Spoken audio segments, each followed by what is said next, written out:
you can hear me? Yes. Huh? Yes, I can hear you. Yeah.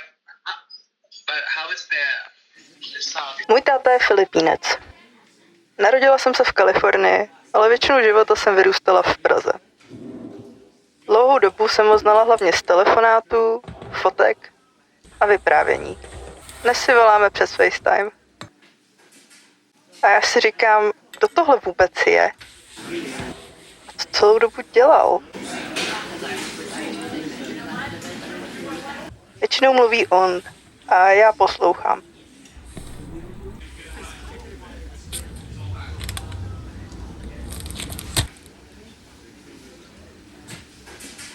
Celý život pracuje v gastronomii. Když mluví o kuchyni, působí, jako by přesně věděl, co dělá. Když mluví o práci, rozumí mu nejvíc. Když mluví o sobě, je to složitější. Hodně se opakuje. Snažím se s ním držet krok. Myslí v rytmu kuchyně. V rytmu nožů, objednávek a lidí, které je potřeba nakrmit. Kuchyně je hluk. Kuchyně je tempo. V tomhle biznesu musí být člověk pohotový, šikovný a možná trochu magor. Je to návykový a asi dědičný. Taky to znám.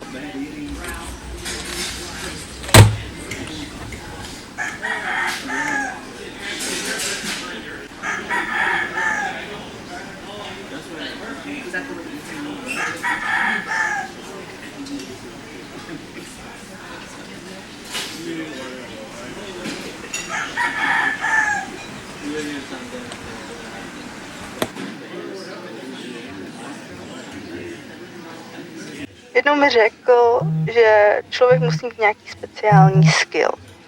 Něco, co může nabídnout. Něco, díky čemu vystoupí z davu.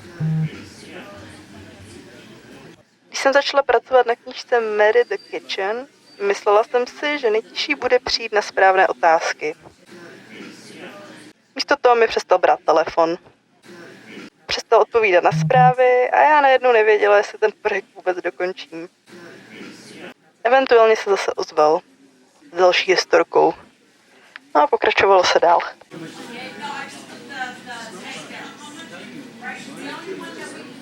Were they each